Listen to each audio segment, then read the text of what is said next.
Salam alaikum. I see someone waiting for me. MashaAllah. Welcome, welcome, welcome.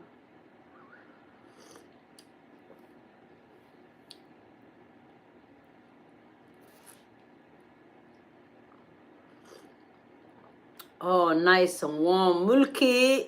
Mr. Miski. Welcome, Habariyar. Furuq. Shahaygi ma furuq sanaya. Alhamdulillah. So qaata idukuna. Waan idila sugaa koobkayga coffee-ga baan idila sugaaye.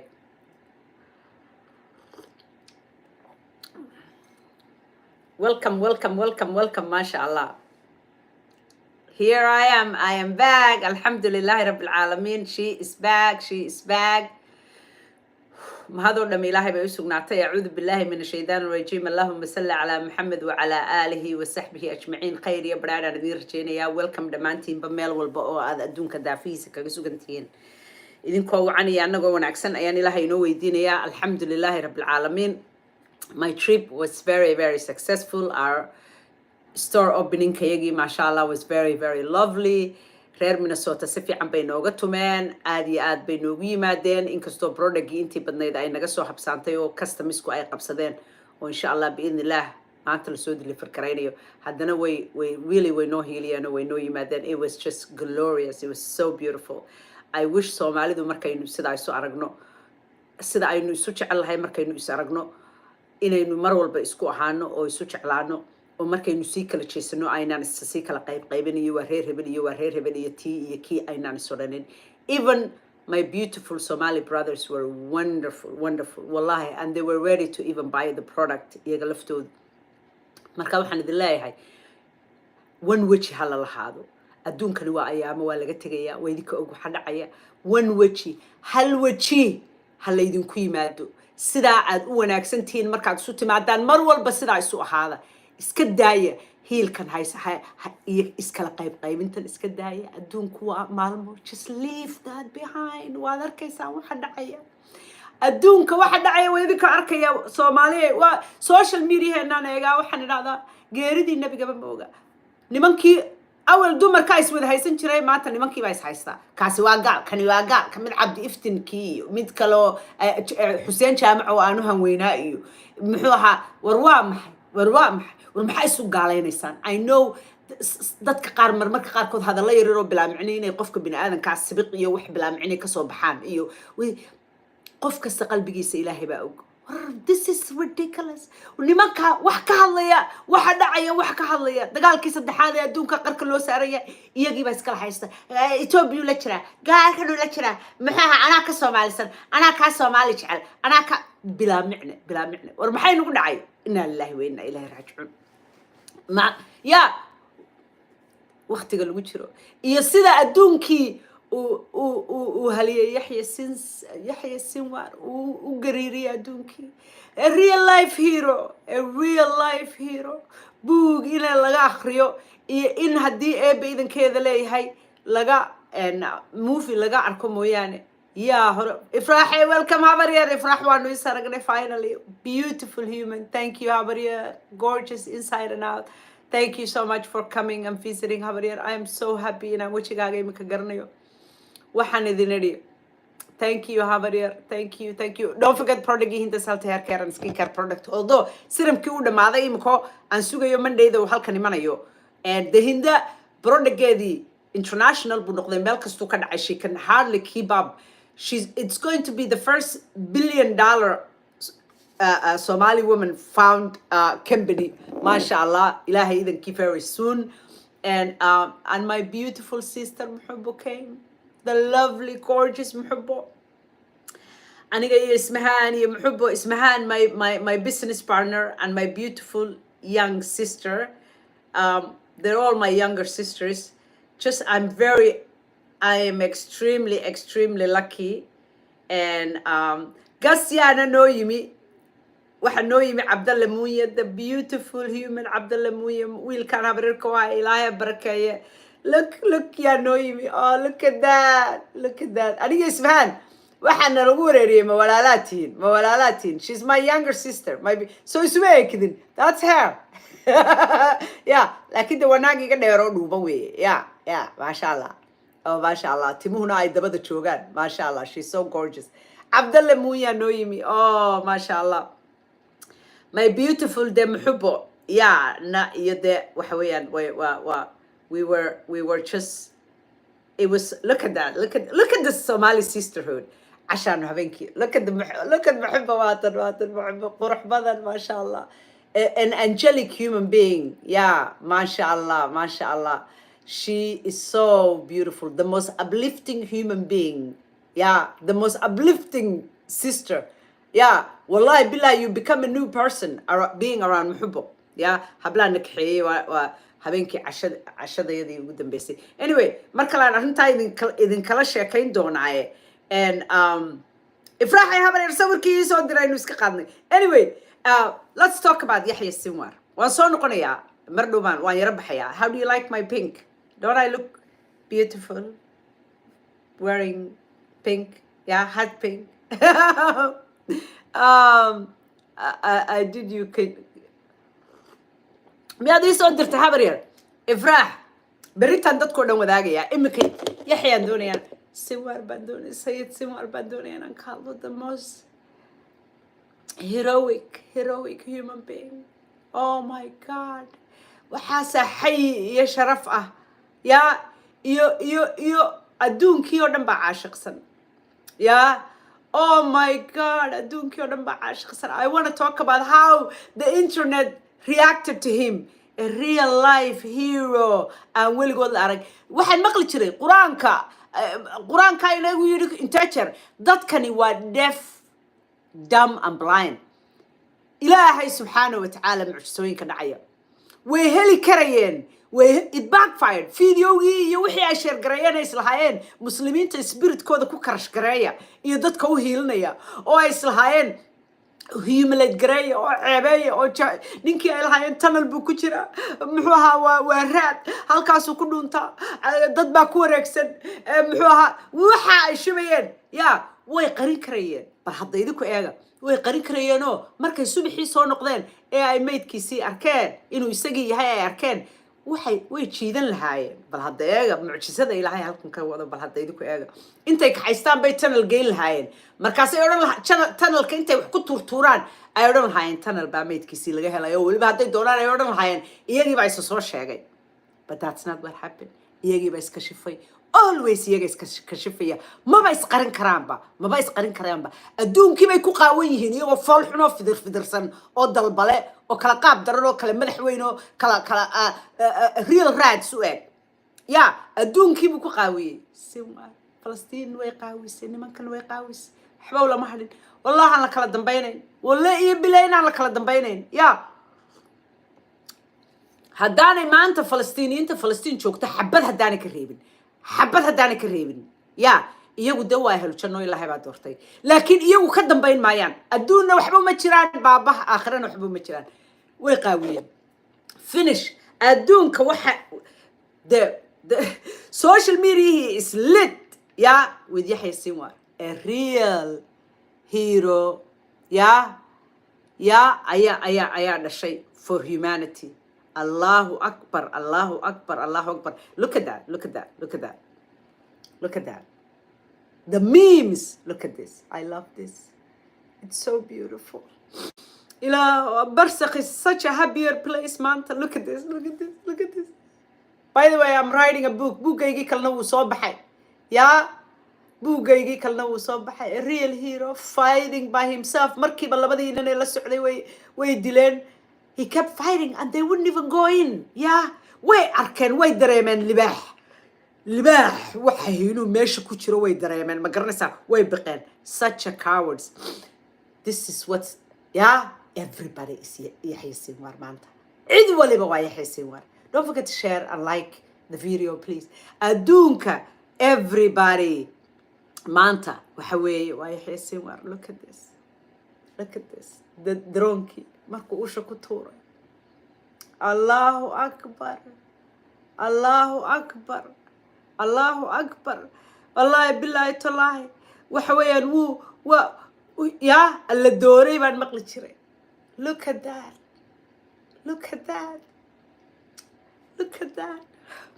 Oh my God, it's so amazing.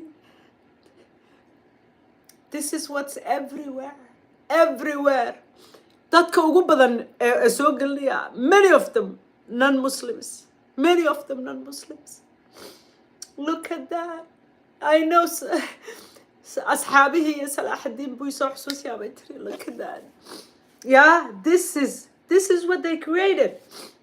Yeah, انت إصلاحين عيبيو حق خيالي بي نو سميان فيلمان خيالي نو سميان يا سوبر هيرو الريال سوبر هيرو بي كريت كريان يا إلهي مركو وحكولا ربو مية قرين كريان they can this picture breaks my heart.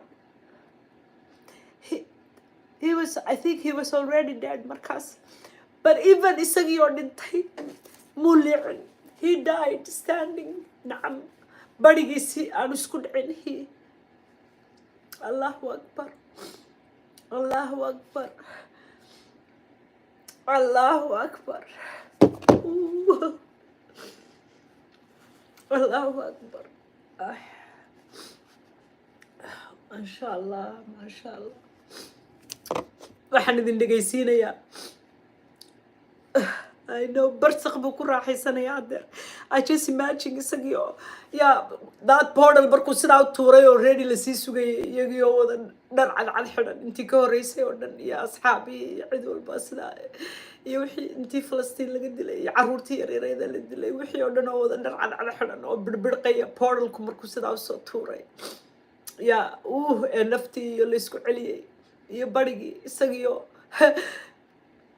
maasha Allah sidaa u wirwiraya sidaa u soo tuurtay oo sidaa loogu soo yaacay oo hareeraha looga galay. I just keep imagining that. Barzakh is a happier place today. Masha Allah. What an amazing person. Okay, sidana looga falceliyay wiilkan aan idin dhegaysiinaya. This guy. They might have got Sinwar. You know, I know something. Look at the southern accent. Looks like they might have got Sinwar. Rest in power, good sir. You are a boss. You opened the world's eyes to the truth of the Zayos. And for that, we will be forever grateful. The man went out like a boss, fighting with his troops. He was a solid leader for his righteous and justified cause. The loss of Yaxye means nothing, though. As long as the Zayo demon horde continues to terrorize people, there will always be a resistance, and new leaders will emerge. In fact, they probably already have. But with that, may I make a suggestion to the resistance? I love this guy. Don't name your leadership publicly from here on out. For the loss of one head, may they grow 5 more. Isn't that brilliant? Don't name her name garaynin uu yiri waa runtii inay name garayaan maaha anymore. Wallahi they should name muxuu ahaa their leaders anymore. alla qudbadiisii waa dhageystay habar yar uu yiri intaan corona u dhiman lahaa intaan cancer u dhiman lahaa intii wax kale dil lahaayeen yaa reed inaan in lay assassinate gareeyo sawaariikh igu soo dhacdo ama lay dilo maana heli kare. That's what a real man is. Subhanallah. You know, these people, check this out. Look at this. I love this guy. CLT coming at you here. I am a former Army Ranger. And I'm going to tell you, last night I felt empowerment like I haven't felt in a long time. You know, we watch a lot of stories. We watch a lot of movies like, you know, the story of Leonidas, you know, who dies fighting with his men. You know, against overwhelming odds, and holds them off, you know, for a great amount of time, and you know, and he perished with his 300 Spartans. Last night I watched the video of I'm going to call him General Sinwar being unalived. For months there have been rumors that, you know, he was hiding in tunnels and using, you know, human shields, the hostages' human shields, and yet, just by chance, right? It wasn't a planned mission. Just by chance, the IDF, he was compromised in the field on a mission, and that means compromised means they saw him, and they attacked the building, unknowing that it was General Sinwar. out fighting with his men, wearing a dusty uniform, you know. He's sitting in a chair, injured, still defiantly throwing a piece of wood at the drone, looking at him. You know, his weapon was gone. Seemingly, you know, he knew he was near the end. Reports say that they fired on the house and that they kept fighting, and then they used a shoulder-fired weapon and to engage the building, and that they were still fighting, and then they brought tanks into which was the final thing that unalived him. So I want to say this ranger says General Sinwar. I salute you. I salute you, General Sinwar. That made me cry. I salute you. You died a death of Leonidas. You died a soldier's death amongst his men in the field, gallantly in battle. This is the dream of a soldier, and this is the kind of leader that men follow. And so his story will be told for all time. It is a story of fights against all odds, and a leader who was born in a refugee camp, served 23 years in a prison, had brain surgery, got multiple degrees, became a leader, and at 60 years, he was in his 60s, people, fighting amongst his men in the field, conducting a mission. Again, General Sinwar. Terrified of it. I salute you, sir. You died a good death. Ranger, lead the way. Indeed. You know, mashallah, General Sinwar, warunti Sayyid Sinwar, General Sinwar. You know, waxay isugu yimid drone iyo tank iyo muxuu ahaa askartoodii cyber force and iyo AI iyo beliya baas oo dhan. Hey Havariyar, AK, welcome Havariyar, good to see you. And they still waa loodin kari waayeen, you know, way loodin kari waayeen. And kani waa Muslim, I think waa Muslim. Before he was assassinated haunts me in my sleep. The last look in his eyes haunts me in my sleep. He did not just look at the camera of the drone. He looked through me. He looked through you. He looked. Imagine these are Americans. October 6th, it's now hadlaysaa miyay jirtay. That is the power. Dadkani waxyaabaha cajiibkay sameeyeen. And by the way, tomorrow program cajiib aan idin soo gudbin doonaa. Their days are numbered. You know? Subhanallah. October 6th, maantana waa idinka arka. Waxa dhacaya. He gave us this look. This made me cry. You have abandoned us. Shame on you. All you Arabs and Middle Eastern and Muslims and Christians and Europeans and Americans and Canadians and Australians, all you nations who continue to claim that you are for freedom of speech, you are for democracy, you are for humanity, you are for morality. He did not need to speak. He just looked at us. When he was wounded on an old couch that is dusted because of the bombardment of the whole building, a building without doors or windows, a building that was completely destructed. This is where he sought refuge after he was wounded and he did not have any weapons or bullets to fight with. He was Ran out of bullets. sitting there on the couch, looking at the drone, with a stick in his hand, looking at us all and telling us, you know, even now, when I am wounded and without Humanity bullets, has failed. and with a stick in my hand, I will still fight. And he threw that stick on the drone. And what did they do afterwards? They were afraid to go up and fight him man to man and put a bullet in his head or in his chest. They had to tank That's shell how they the whole fight. building Tanks behind to kill him machines. and assassinate him.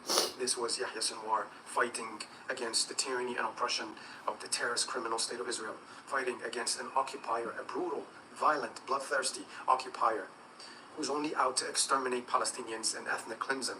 And he was fighting alongside his brothers. He was not hiding on the ground. He was above ground fighting with what he had, and they do not have anything to fight with. They barely have any bullets. They are fighting with Kalashnikovs that are 50 to 70 years old. And the moment he finished his bullets, he held a stick and he said, "Come on, bring it on. I am ready. Incredible. Shame on me, shame on you, Shame on the Arabs.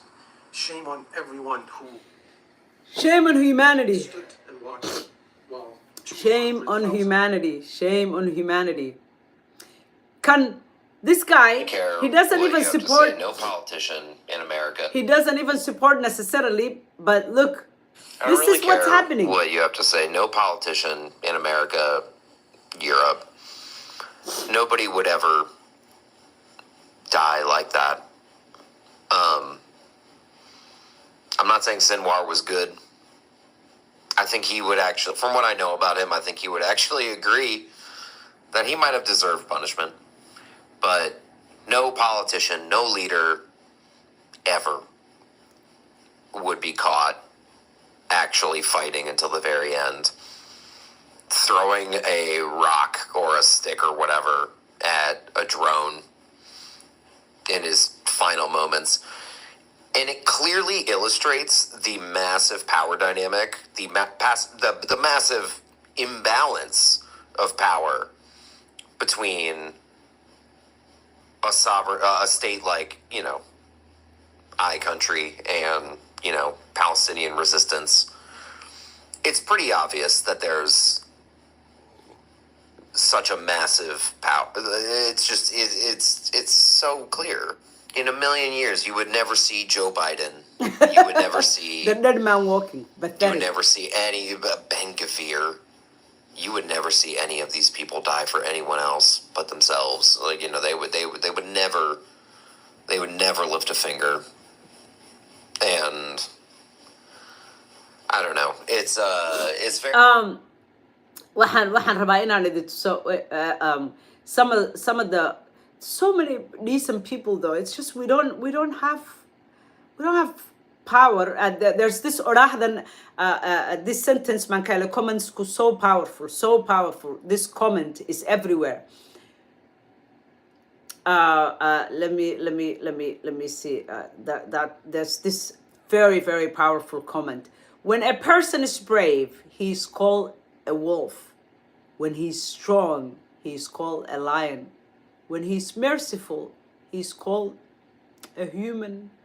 When all these qualities are combined in him, he's called Sinwar.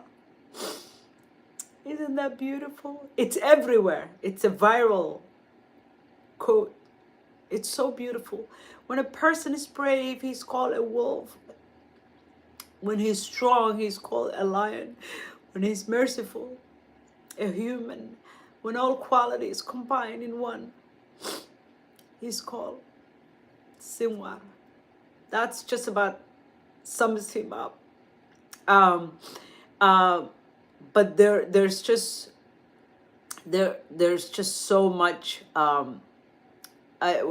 Wiilkeeni yaraayan jeclaa ee beautiful ahaa muxuu ahaa the gorgeous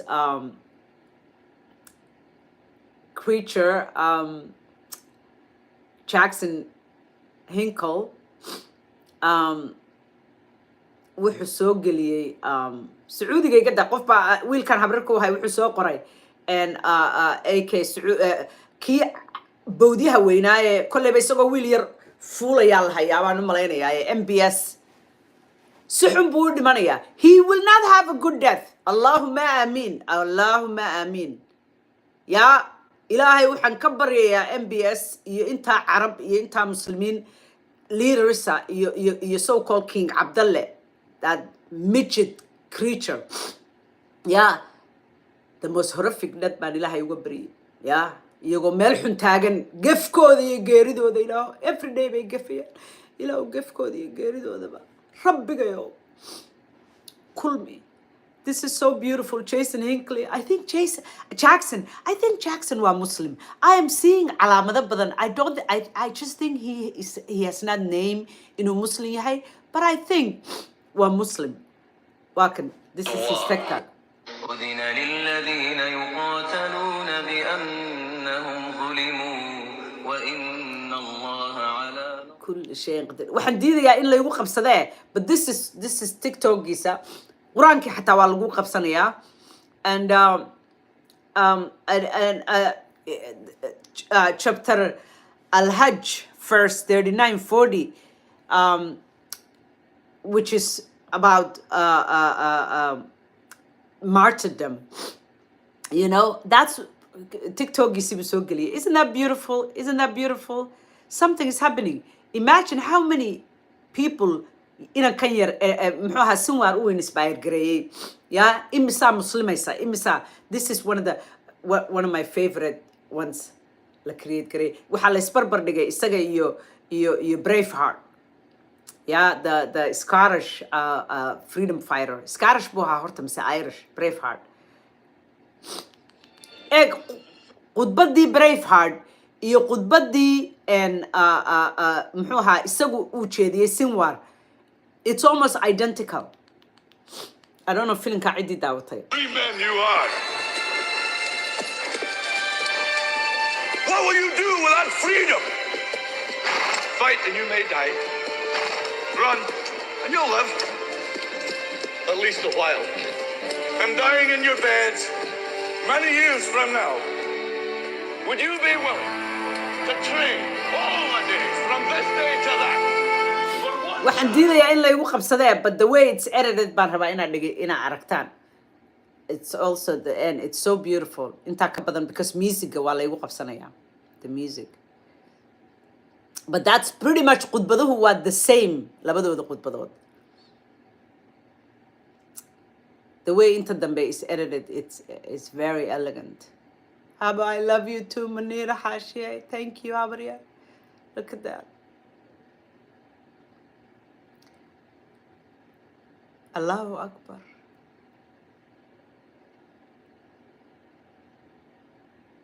A lion amongst men. I love that. It's so beautiful. Mu'min indeed.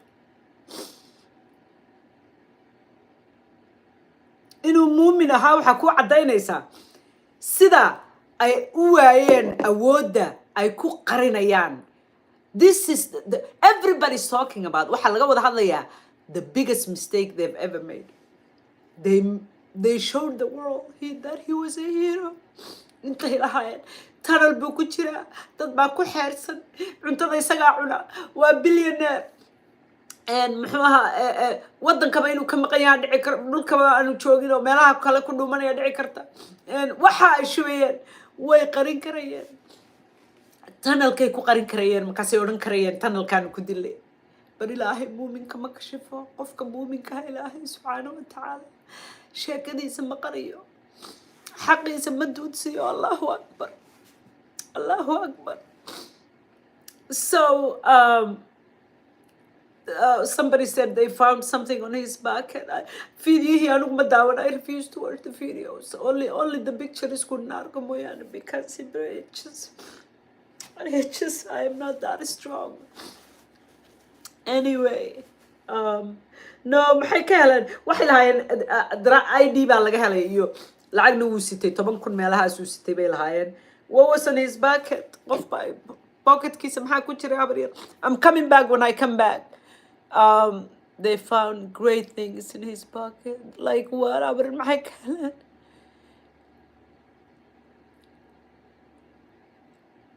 Subhanallah. They have created. He was a legend. Allah created. Ma garanaysaa and wuxuu yahay Ilaahay baa create gareeyay. But I am so happy. Siduu ku dhintay inuu ku dhintay.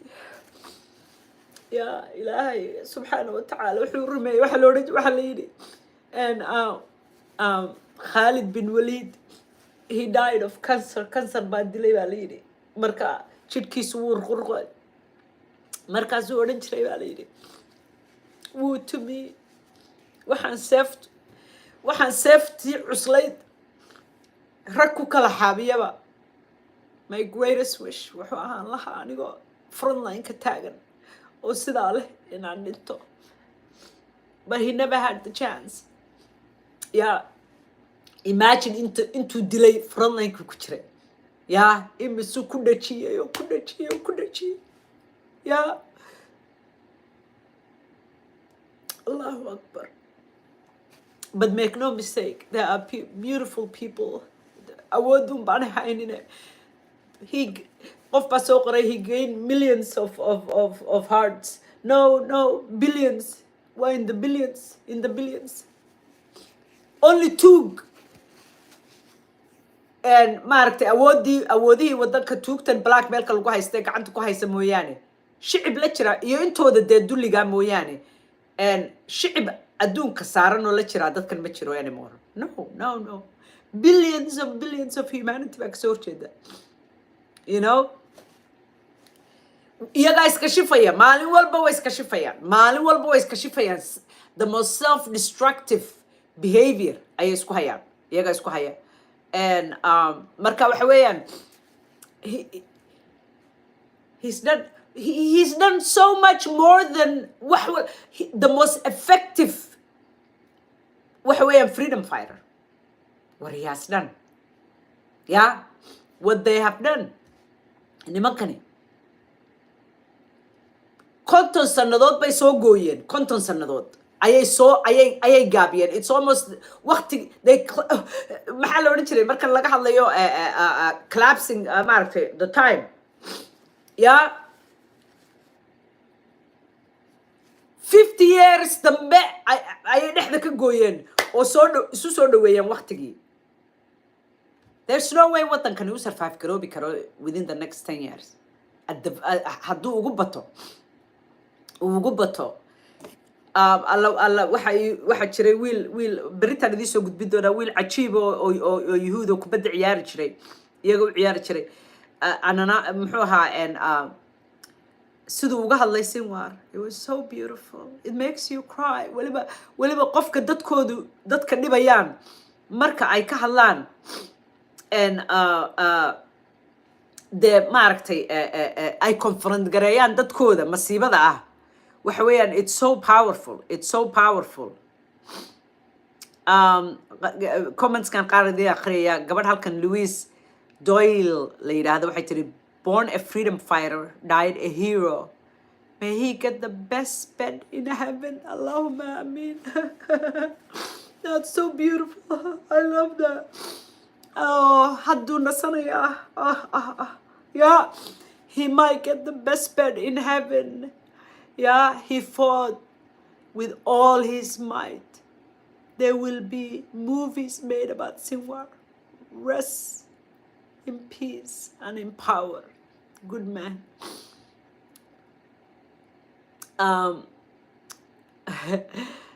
Will Rob yidhahda wuxuu soo qoray he died a warrior just like Wallace. God bless freedom fighters. And what nowhere some of yidhahda wuxuu yidhi Sinwar was a freedom fighter.